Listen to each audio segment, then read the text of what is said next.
राधे राधे प्रिय भक्तों, आज हम एक ऐसी बात करेंगे जो आपके जीवन की दिशा बदल सकती है। हम उस शक्ति की बात करेंगे जिसके आगे दुनिया की हर शक्ति झुक जाती है। हम उस नाम की बात करेंगे जो नाम लेने मात्र से जीवन के सारे दुख दूर हो जाते हैं और सुखों की वर्षा अपने आप होने लगती है। वो नाम है भगवान का नाम। अब आप सोच रहे होंगे, क्या सच में केवल भगवान का नाम जपने से सब कुछ मिल सकता है? क्या केवल नाम जप से हमारी लौकिक कामनाएं पूरी हो सकती हैं? तो इसका उत्तर है हाँ, बिल्कुल हाँ, लेकिन एक शर्त है, और वो शर्त है सच्चे मन से, शुद्ध भावना से, निष्काम भाव से किया गया नाम जप। देखिए, जब कोई भक्त भगवान का नाम जपता है तो वो सिर्फ शब्द नहीं जप रहा होता, वो एक तरंग पैदा कर रहा होता है। वो ब्रह्मांड के उस नियम को सक्रिय कर रहा होता है जिसमें कहा गया है कि जो जैसा करता है उसे वैसा ही फल मिलता है। अब अगर आप पूरी निष्ठा से भगवान का नाम जप रहे हैं तो यकीन मानिए आप भगवान को बुला रहे हैं, और जो भगवान को बुला लेता है उसके पास क्या नहीं रह जाता। आज बहुत लोग कहते हैं कि हम तो भगवान को याद करते हैं, लेकिन फिर भी हमारे दुख दूर नहीं होते, हमारी परेशानियां कम नहीं होती।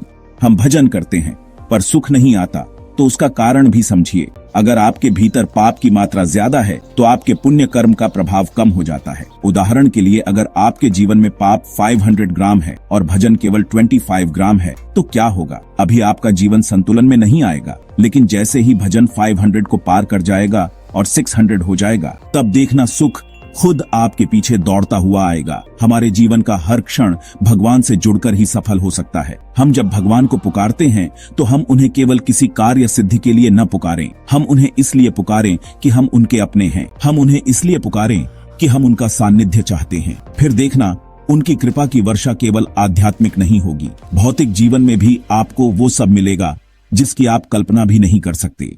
अब एक बात और समझिए, लोग कहते हैं कि क्या भगवान से सांसारिक सुख की प्रार्थना करनी चाहिए? तो उत्तर है हाँ, बिल्कुल। अगर कोई इच्छा है तो अन्य किसी से मत कहो, केवल भगवान से कहो। क्यों? क्योंकि भगवान ही सच्चे दाता हैं, और भगवान ने गीता में स्वयं कहा है कि 4 प्रकार के भक्त मेरे पास आते हैं: संकट में फंसा हुआ अर्थार्थी, धन चाहने वाला, जिज्ञासु और ज्ञानी। और मैं इन सब में ज्ञानी को श्रेष्ठ मानता हूँ, लेकिन किसी को भी निराश नहीं करता। तो यदि आपके मन में कोई कामना है तो भगवान से कहिए और फिर उसका समाधान भगवान पर छोड़ दीजिए। लेकिन केवल प्रार्थना से नहीं होगा, भगवान को प्रसन्न करने के लिए भजन करना होगा, तप करना होगा, संयम से जीवन जीना होगा, और फिर देखना भगवान कैसे आपकी झोली भरते हैं। देखिए, एक भिखारी भी अगर भगवान का सच्चे मन से नाम जपता है तो भगवान उसे भिखारी नहीं रहने देते, भगवान उसे राजा बना देते हैं। परंतु यह सब तभी संभव है जब हम अपने भीतर झांकें, जब हम समझें कि हमारी आत्मा का असली भोजन क्या है। जब तक आत्मा को भजन रूपी भोजन नहीं मिलेगा तब तक वो तृप्त नहीं होगी, और जब आत्मा तृप्त नहीं तो जीवन में सुख कैसे आएगा? भगवान की कृपा से ही हर प्रकार का वैभव प्राप्त होता है, लेकिन ये कृपा बिना भजन के नहीं मिलती। भजन के बिना भगवान का प्यार समझ में नहीं आता, और जब तक भगवान का प्रेम नहीं मिलेगा तब तक न कोई पैसा तृप्त करेगा, न कोई पद संतोष देगा, और न कोई संसारिक वस्तु आपको संपूर्ण सुख दे सकती है। आज लोग पाप कर रहे हैं, गंदे आचरण कर रहे हैं, दूसरों को दुख दे रहे हैं और चाहते हैं कि उन्हें सुख मिले। तो ये कैसे हो सकता है? क्या आप जहर खाकर अमृत की उम्मीद कर सकते हैं? नहीं न। वैसे ही पाप करके सुख की उम्मीद रखना भी एक भ्रम है, एक धोखा है, एक छलावा है। इसलिए आज से ही भगवान का नाम जपना शुरू करें, आज से ही अपने आचरण को सुधारें, आज से ही भजन, तप और संयम को जीवन में उतारें। फिर देखिए भगवान कैसे आपकी सारी कामनाएं स्वयं पूरी करते हैं। हमारे शास्त्र भी यही कहते हैं कि कोई भी कार्य बिना तप और साधना के सिद्ध नहीं होता। ध्रुव जी को ही देखिए, उनको पद की प्राप्ति चाहिए थी। उन्होंने बालक अवस्था में जंगल में जाकर तप किया, तब जाकर उन्हें भगवान की कृपा प्राप्त हुई। आप भी यदि भगवान से कुछ चाहते हैं तो पहले भगवान को अपना बनाइए, भगवान को अपने जीवन का केंद्र बनाइए। फिर देखिए आपके चारों ओर सुख ही सुख होगा। यह मत सोचिए कि जो लोग आज पाप कर रहे हैं और फिर भी सुखी दिखाई दे रहे हैं वो सदा सुखी रहेंगे। जो आज गलत कर रहा है उसका पुण्य भले अभी काम कर रहा हो, लेकिन जब वो पुण्य समाप्त हो जाएगा तब उसका पतन निश्चित है। रावण से बड़ा कोई नहीं था, विद्वान था, धनवान था, बलवान था, पर जब उसने अधर्म का मार्ग चुना तो उसका विनाश हुआ। ये प्रकृति का नियम है कि अधर्म का अंत विनाश है, और धर्म का मार्ग भले कठिन हो, भले शुरू में कष्टदेह हो, लेकिन अंततः वही आपको परम सुख की ओर ले जाता है।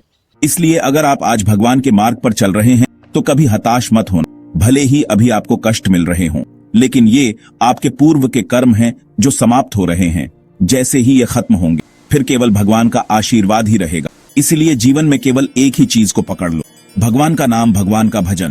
भगवान का ध्यान और फिर देखना, आपकी हर दिशा से कृपा ही कृपा बरसेगी। ना कोई डर रहेगा, ना कोई चिंता, बस एक अटूट विश्वास रहेगा कि भगवान मेरे साथ है। आज का यह संदेश उन सभी के लिए है जो जीवन में सच्चे सुख की तलाश में है। सच्चा सुख न तो पैसे में है, न ही रिश्तों में, न ही पद में, सच्चा सुख है भगवान के नाम में। और जो इस नाम को थाम लेता है उसे फिर कोई चिंता नहीं रहती, उसे फिर किसी चीज की कमी नहीं रहती। तो आइए आज से ही एक संकल्प लें कि हम भगवान का नाम कभी नहीं छोड़ेंगे। हर हाल में, हर परिस्थिति में, हर सुबह, हर रात हम उनका नाम लेंगे और तब देखना हमारा जीवन केवल सफल नहीं होगा बल्कि दिव्य हो जाएगा। आपको यह वीडियो कैसी लगी कमेंट सेक्शन में जरूर बताना तथा चैनल को सब्सक्राइब कर बेल आइकन जरूर प्रेस कर लेना ताकि आने वाली वीडियो आपसे मिस ना हो। राधे राधे।